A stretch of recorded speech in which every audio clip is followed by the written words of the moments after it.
কাল একটি খবর আপনাদের সামনে নিয়ে এসেছিলাম, যেখানে বলেছিলাম ভারতের গোয়েন্দারা এবার ভারতের মিলিটারিকে এমন কিছু গোপন তথ্য দিয়েছেন যার বেসিসে ভারতের মিলিটারি কিন্তু বড়সড় অপারেশনের পরিকল্পনা গোটা কাশ্মীর জুড়ে করছে।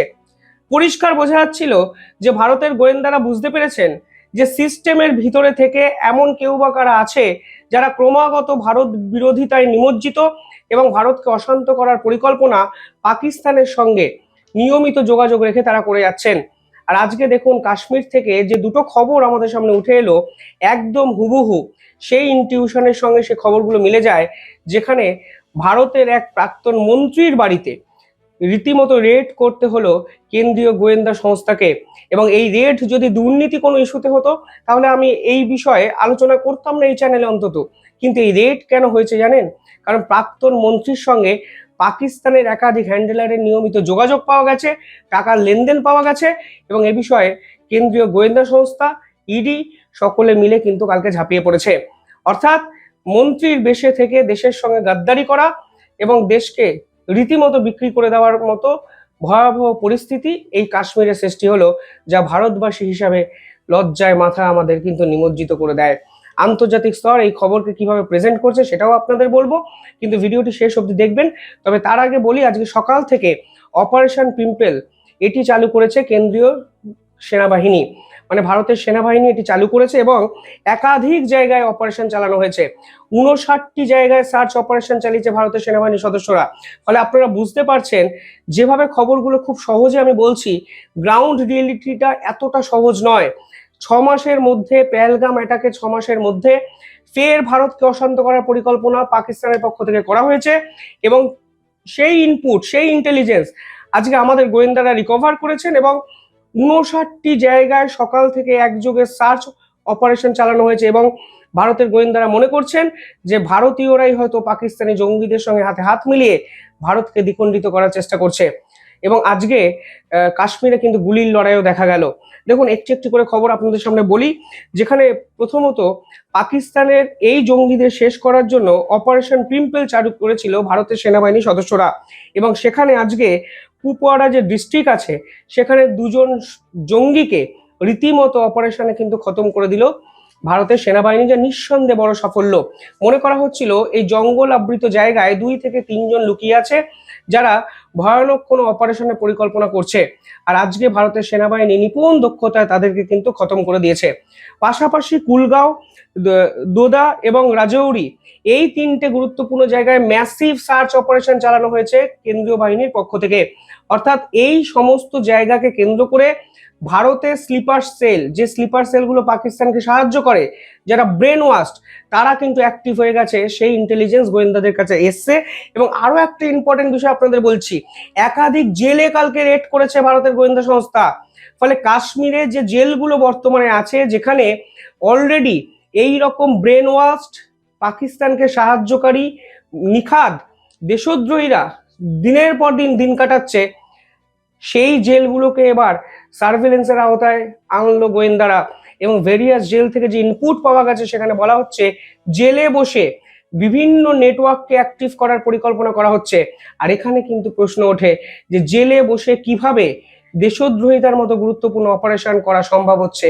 তাহলে কি সিস্টেমের ভিতরে এমন কেউ আছে যারা এদের কাছে মোবাইল পৌঁছে দিচ্ছে, যাদের এদের কাছে নেটওয়ার্ক পৌঁছে দিচ্ছে, যারা কোনো না কোনোভাবে এদের সঙ্গে বহির্জগতের যোগাযোগের সাহায্য করছে? কারণ কালকে গোয়েন্দা সংস্থাদের এই রেটের পর অন্তত এই প্রশ্ন উঠে গেছে যে জেলে বসে যদি এই অপারেশন চালানো যায় ভারতের জেলে, তাহলে বিশ্বের যে কোনো জায়গায় বসে ভারত বিরোধিতার ছক কষা কিন্তু অনেকটা সহজ হয়ে যাবে। এবং আলটিমেটলি আজকে খবর এলো, সেখানে বলা হলো একযোগে 59টি লোকেশন, একাধিক জঙ্গল, একাধিক গুরুত্বপূর্ণ জায়গায় সার্চ অপারেশনের পাশাপাশি একাধিক জেলেও সার্চ অপারেশন চালানো হয়েছে, যা কিন্তু নিঃসন্দেহে ভয়ঙ্কর কাশ্মীরের পরিস্থিতি ক্রমশ হচ্ছে তা বোঝা যাচ্ছে। যখন ভারতের সেনাবাহিনীর সদস্যরা এইরকম এনকাউন্টার করছে, অপারেশন করছে, একাধিক জায়গায় সার্চ অপারেশন চালিয়ে দেশকে সুরক্ষিত রাখার চেষ্টা করছে, তখন কাশ্মীরে ম্যাসিভ ইডি রেড হলো। এবং সব থেকে ইম্পর্টেন্ট যে রেডটি হয়েছে তা হলো কাশ্মীরেরই প্রাক্তন মন্ত্রীর বাড়ি, যার নাম বাবু সিং। এবং এই মন্ত্রীর বিপক্ষে যে অভিযোগগুলো আছে, আমার মনে হয় আপনারা দেখে চমকে যাবেন। দেখুন, মন্ত্রীরা দুর্নীতির দায়ে, চুরির দায়ে অভিযুক্ত হয়েছে, বাংলাতে যে চিত্রগুলো আমরা দেখি সেখানে শিক্ষক দুর্নীতি, কয়লা, বালি, খাদ্য কিছুই আর বাকি নাই। সেটা নিয়মিত আমরা শিবম দাস চ্যানেলে করি বাংলা রাজনীতি নিয়ে। আপনারা শিবম দাস চ্যানেলটিকে ফলো করবেন। যারা ভাবেন আমি বাংলা রাজনীতি নিয়ে কথা বলা বন্ধ করে দিয়েছি তারা ভুল ভাবেন। নিয়মিত সেই চ্যানেলে আমি ধারাবাহিকভাবে ইন্টারভিউ, নিয়মিত ভিডিও বাংলা রাজনীতি নিয়ে আমি করি। তবে এক্ষেত্রে যে ঘটনাটি উঠে এলো সেখানে এই যে বাবু সিং, তিনি ন্যাক্রো টেরর কেসে অভিযুক্ত, এবং ন্যাক্রো টেরর কেসটি কি, তা হলো দেশদ্রোহিতার সমান। কি বলা হয়েছে সেখানে? বলা হয়েছে কালকে ইডি শ্রীনগরের 6টি জায়গায় এবং জম্মু এবং কাশ্মীরের 2টি জায়গায় রেড করে, এবং পিএমএলএ অ্যাক্টের আন্ডারে এই যে বাবু সিং, যিনি প্রাক্তন মন্ত্রী, দেশের মন্ত্রী, কাশ্মীরের মন্ত্রী, তার বিপক্ষে একাধিক গুরুত্বপূর্ণ অভিযোগ কেন্দ্রীয় সংস্থা কিন্তু আনা হয়। এনার ভালো নাম হলো জতিন্দর সিং। ইনি কি করেছিলেন? ইনি হাওয়ালা যোগে পাকিস্তানের মদত করতে শুরু করেছিলেন। এই কেসের তদন্ত করতে গিয়ে তদন্তকারী অফিসাররা মোহাম্মদ শরীফ শেখ নামক এক ব্যক্তিকে গ্রেফতার করে, এবং তিনি যখন গ্রেফতার হন তার কাছ থেকে প্রায় 6.9 লক্ষ টাকা পাওয়া যায়।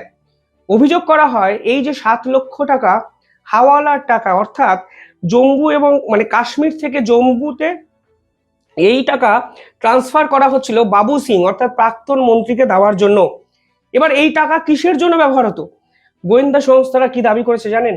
গোয়েন্দা সংস্থা দাবি করেছেন এই টাকা ব্যবহার হতো অ্যান্টি ন্যাশনাল অ্যাক্টিভিটিসের জন্য, এবং বাবু সিং এর যে পার্টি, তার নাম the nature mankind friendly global party, এই পার্টিকে কাজে লাগিয়ে অ্যান্টি ন্যাশনাল অ্যাক্টিভিটিকে প্রমোট করার ছক কষা হয়েছিল পাকিস্তানের পক্ষ থেকে, এবং পাকিস্তান মারফত এই টাকা এসেছিল, যে টাকা এই পার্টিতে খাটানো হতো, এবং এই পার্টি এমন কিছু দাবি তুলবে এরকম প্রতিশ্রুতি দিয়েছিল যা সরাসরি দেশকে দ্বিখণ্ডিত করার সমান। এখানে পরিষ্কারভাবে বলা হচ্ছে যে বাবু সিং এর সঙ্গে হিজবুল মুজাহিদ্দিনের যোগাযোগ পাওয়া গেছে, এমনকি separatist group Kashmir liberation front JKLF তাদের যোগাযোগ পাওয়া গেছে।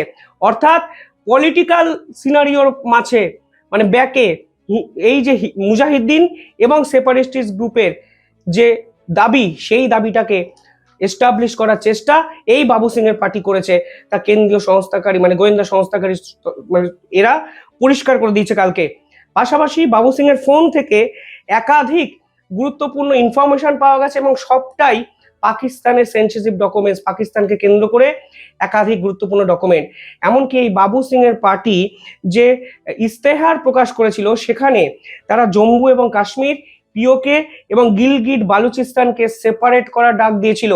অর্থাৎ তারা বিচ্ছিন্নতার স্বপ্ন দেখেছে, তারা কাশ্মীরকে দ্বিখণ্ডিত করার স্বপ্ন দেখেছে, এবং এই স্বপ্ন বাস্তবায়িত করার জন্য তারা পাকিস্তান থেকে কোটি কোটি টাকা নিয়েছে, এবং এই রকমই একটি টাকা নিতে গিয়ে হাওয়ালা যোগের মাধ্যমে ফেসে গেছে এই প্রাক্তন মন্ত্রী। অথচ ভাবুন, যে কোনো পার্টির সদস্য হোক, মন্ত্রী হোক, মন্ত্রিত্বের কাজ হলো জনগণের সেবা করা, কিন্তু জনগণ অনেক পিছনে চলে গেল। এখানে ভারতকে ভাঙো, পাকিস্তানের থেকে টাকা নাও, ভাবলে অবাক লাগে এরা আমাদের দেশের সংবিধানকে ছুঁয়ে আবার শপথ নিয়ে মন্ত্রিত্ব গ্রহণ করে। পাশাপাশি এখানে বলা হচ্ছে যে এই যে পার্টিকুলার ব্যক্তি, তিনি নাকি জম্মু কাশ্মীরের যে সেপারেটিস্ট ফ্রন্ট আছে তার যে ওনার মাকবুল ভাট, এই মাকবুল ভাটকে ভগৎ সিং এর সঙ্গে তুলনা করেন, এবং একাধিক ফ্রিডম ফাইটারের সঙ্গে তুলনা করেছেন অনলাইন একটি অ্যাক্টিভিটিসে। অর্থাৎ এই মাকবুল ভাট, যিনি ভারতের দ্বিখণ্ডীকরণ চান, তাকে এই পার্টি প্রমোট করেছে টাকার জন্য। মানে ভাবতে পারছেন কোথায় এই জেহাদিপনাটাকে ঢুকিয়ে দেওয়ার চেষ্টা এই লেভেল থেকে করা হয়েছে। এমনকি তার ফোন থেকে একাধিক anti national content, Pakistan related content পরিষ্কারভাবে পাওয়া গেছে। এই কেসে শুধুমাত্র যে এই মন্ত্রী ছিলেন তা নয়, এই কেসে 2024 সালে একজন পুলিশ কনস্টেবল গ্রেপ্তার হন, এবং আরেকজন পুলিশের খোঁচরও গ্রেপ্তার হন, এবং পাশাপাশি এখন গোয়েন্দারা ভাবছেন এই পুরো চক্র, সেই চক্র কাশ্মীর কেন্দ্র করে একাধিক বর্ডার হ্যান্ডেলসকে কন্ট্রোল করত, ফিনান্সিয়াল ট্রানজেকশনকে কন্ট্রোল করত, এবং ক্রস বর্ডার হ্যান্ডেলিং বা টেরোরিজমকে কন্ট্রোল করত। দেখুন, যে চক্রের মাথার উপরে মন্ত্রী, সেই চক্রের তলায় পুলিশ কনস্টেবল থাকবেন, এটা বাস্তব, কিন্তু পুলিশ কনস্টেবলের তলায় হ্যান্ডেলার্স থাকবেন, ফিনান্সিয়াল ট্রানজ্যাকশন যারা করেন তারা থাকবেন, এবং সব মিলিয়ে কোনো দুর্নীতি যোগে এই মন্ত্রীর নাম জড়ালো দেশদ্রোহিতার জন্য, পাকিস্তানকে সাহায্য করার জন্য, ইন্ডিয়ান মুজাহিদ্দিনের পারপাসকে সলভ করার জন্য, সেপারেটিস্ট গ্রুপের কাশ্মীর বিরোধিতা, বিচ্ছিন্নতাবাদীকে সমর্থন করার জন্য, যা ভারতবাসী হিসাবে আমাকে লজ্জিত করছে। নিঃসন্দেহে ভারতের গোয়েন্দাদের ক্রেডিট দিতে হবে, কুর্নিশ জানাতে হবে যে তারা নির্বিশেষে আজকে অত্যন্ত গুরুত্বপূর্ণ এই কাজটি করেছেন। কিন্তু একই সঙ্গে মনে রাখবেন, আমাদের সেনাবাহিনীও বর্ডারে আজকে 2জন পাকিস্তান জঙ্গিকে খতম করেছে, 59টি জায়গায় সার্চ করেছে, জেল অব্দি সার্চ ওয়ারেন্ট পৌঁছে গেছে। ফলে সব মিলিয়ে উত্তপ্ত কাশ্মীর, অনেক বড় খেলা চলছে, যা কিন্তু একের পর এক পাল্টা চালে রুখে দিচ্ছে ভারত। যাই হোক, কমেন্টে জানাবেন আপনারা কিভাবে দেখছেন পুরো বিষয়টি। ধন্যবাদ।